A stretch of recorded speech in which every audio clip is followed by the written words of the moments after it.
بسم الله الرحمن الرحيم. بسم الله الرحمن الرحيم. الحمد لله رب العالمين والعاقبة للمتقين والصلاة والسلام على أشرف الخلق والمرسلين وعلى آله وأصحابه وأتباعه أجمعين أما بعد. عزیز طلبہ، آج کتاب الہدایہ جز 40 کا سبق نمبر 156 ہے، اور اس سبق میں ہم انشاءاللہ کفالۃ المکاتبین بینہما کے متعلق بات کریں گے. یعنی دو بندوں نے اپنے آقا کے ساتھ عقد مکاتبت کیا اور پھر یہ دونوں ایک دوسرے کے لیے کفیل بنے. اس سابقہ دروس میں بیان کیا گیا جنس اسی کی فروعات میں سے ایک فرع ہے، اس پر انشاءاللہ بات کریں گے. اور کتاب کی عبارت وَإِذَا كُوتِبَ الْعَبْدَانِ سے لے کر لِأَنَّهُ أَدَّى عَن نَفْسِهِ تک ہوگی. آتے ہیں سبق کے متعلق اصول کی طرف. تو اصل نمبر 1، المساوات فی الموجب یوجب المساوات فی الموجب،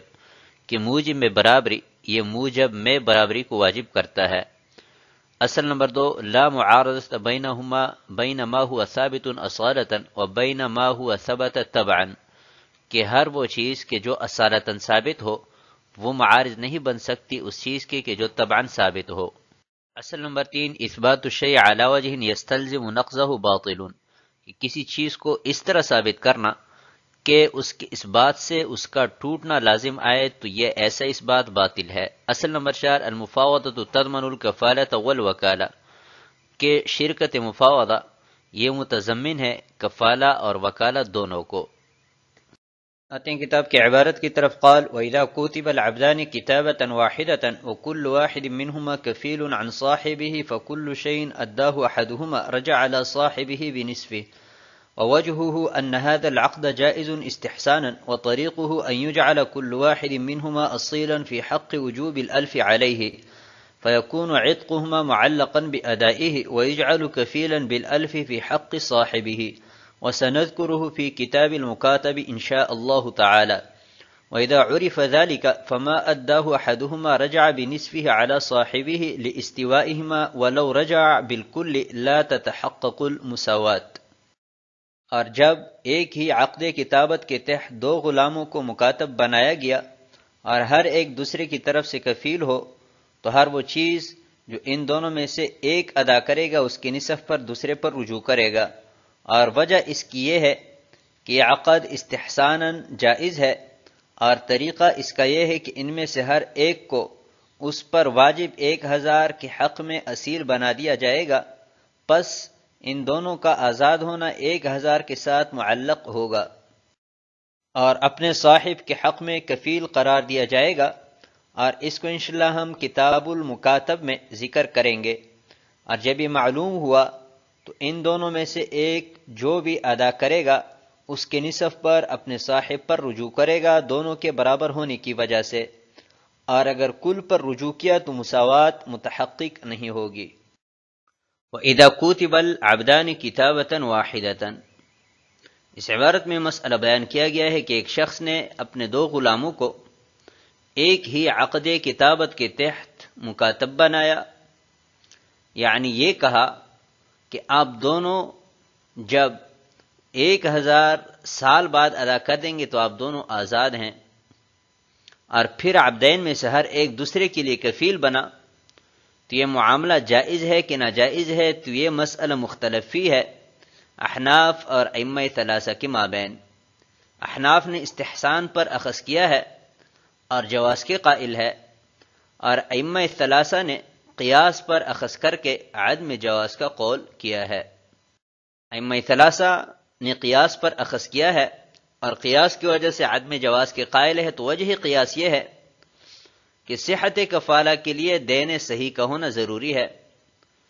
اور بدل کتابت چونکہ دین صحیح نہیں ہے جیسا کہ پہلے بیان کیا جا چکا ہے، تو اس وجہ سے ایک دوسرے کے کفیل بننا یہ جائز نہیں ہے. وجہہ ان ھذا العقد جائز استحسانا، احناف استحسان کی بنا پر اس عقد کے جواز کے قائل ہے. اور طریق جواز وہ یہ بیان فرماتے ہیں کہ آقا نے اپنے دو عبدین کے ساتھ عقد مکاتبت نہیں کیا، بلکہ دونوں کے آزادی کو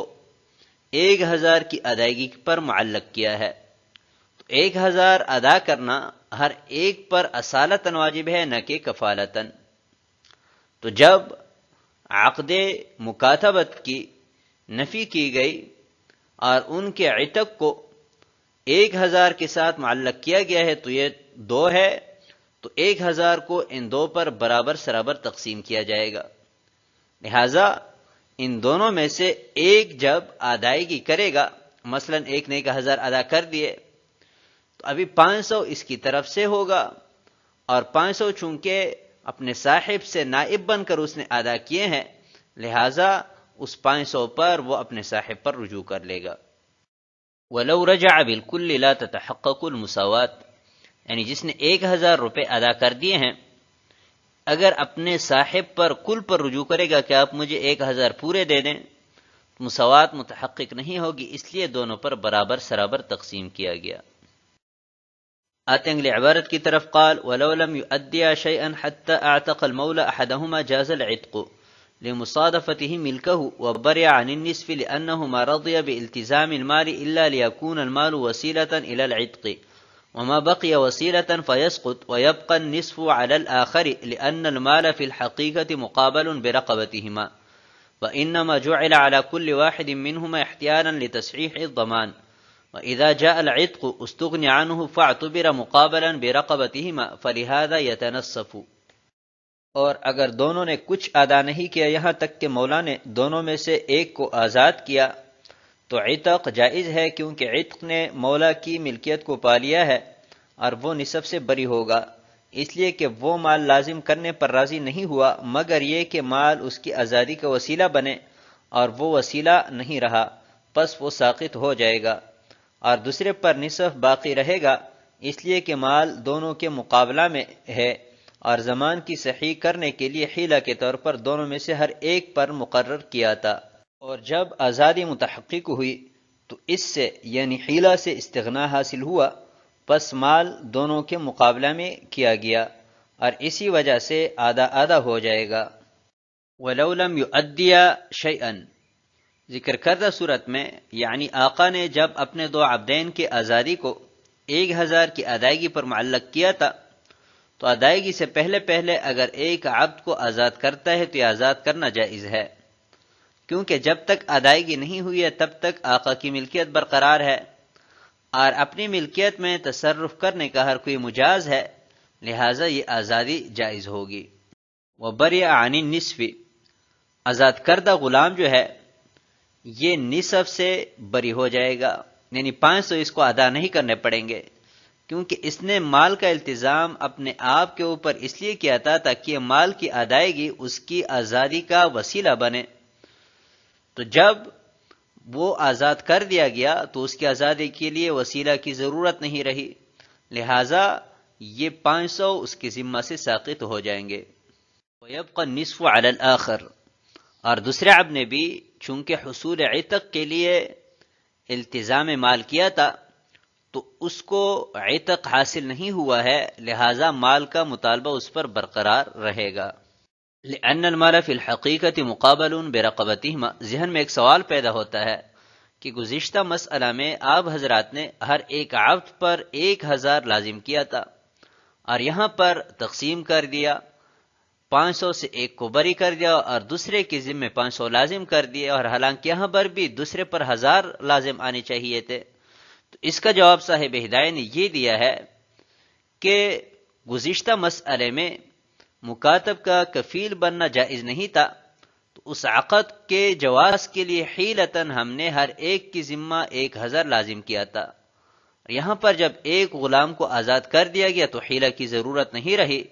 لہٰذا اس وجہ سے ہم نے دونوں پر برابر سرابر تقسیم کیا۔ آتے ہیں اگلی عبارت کی طرف، قال وَلِلْمَوْلَى أَن يَأْخُذَ بِحِصَّةِ الَّذِي لَمْ يُعْتِقْ أَيَّهُمَا شَاءَ الْمُعْتَقَ بِالْكَفَالَةِ وَصَاحِبَهُ بِالْأَصَالَةِ فَإِنْ أَخَذَ الَّذِي أُعْتِقَ رَجَعَ عَلَى صَاحِبِهِ بِمَا يُؤَدِّي لِأَنَّهُ مُؤَدٍّ عَنْهُ بِأَمْرِهِ وَإِنْ أَخَذَ الْآخَرَ لَمْ يَرْجِعْ عَلَى الْمُعْتَقِ بِشَيْءٍ لِأَنَّهُ أَدَّى عَنْ نَفْسِهِ وَاللَّهُ تَعَالَى أَعْلَمُ۔ اور جو حصہ آزاد نہیں کیا تو آقا دونوں میں سے جس سے چاہے اصول کریں، آزاد کردہ سے کفالتاً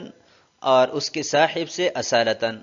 پھر اگر اس سے لیا جو آزاد کیا گیا ہے تو وہ اپنے صاحب سے جو کچھ ادا کیا ہے واپس لے لیں، اس لیے کہ وہ اس کے حکم سے ادا کرنے والا ہے، اور اگر دوسرے سے لیا تو وہ آزاد کردہ پر کسی چیز پر رجوع نہیں کرے گا، اس لیے کہ اس نے اپنی طرف سے ادا کیا ہے۔ قال وَلِلْمَوْلَى أَن يَأْخُذَ بِحِصَّةِ الَّذِي لَمْ يُعْتِقْ أَيَّهُمَا شَاءَ، دو غلاموں میں سے ایک آزاد کر دیا گیا ہے اور دوسرے پر 500 کا مطالبہ آقا کو برقرار ہے، تو ابھی آقا کو یہ حق حاصل ہے کہ دونوں میں سے کسی سے بھی یہ 500 وصول کریں۔ معتق یعنی آزاد کردہ غلام سے تو کفیل ہونے کی حیثیت سے، اور جو آزاد نہیں ہے اس سے اصیل ہونے کی حیثیت سے۔ تو اب اگر آقا نے یہ 500 معتق یعنی آزاد کردہ غلام سے وصول کیا، تب اس معتق کو اپنے صاحب پر رجوع کا حق حاصل ہوگا، کیونکہ یہ اس کی طرف سے اس کی اجازت سے کفیل بنا تھا، اور کفالہ بالامر کی صورت میں جب کفیل ادائیگی کر لیتا ہے تو بعد الاداء اپنے مکفول عنہ پر رجوع کر سکتا ہے۔ ان اخذ الاخر، اور آقا نے غیر معتق سے 500 وصول کیا تو غیر معتق پر رجوع نہیں کرے گا، کیونکہ غیر معتق نے اپنی طرف سے 500 ادا کیے ہیں اصیل ہونے کی حیثیت سے، اور اپنی طرف سے جو ادائیگی ہوتی ہے اس میں دوسرے پر رجوع کیوں کر ہوگی۔ تو آج کے سبق کو ہم اسی پر ختم کرتے ہیں۔ والسلام علیکم ورحمۃ اللہ وبرکاتہ۔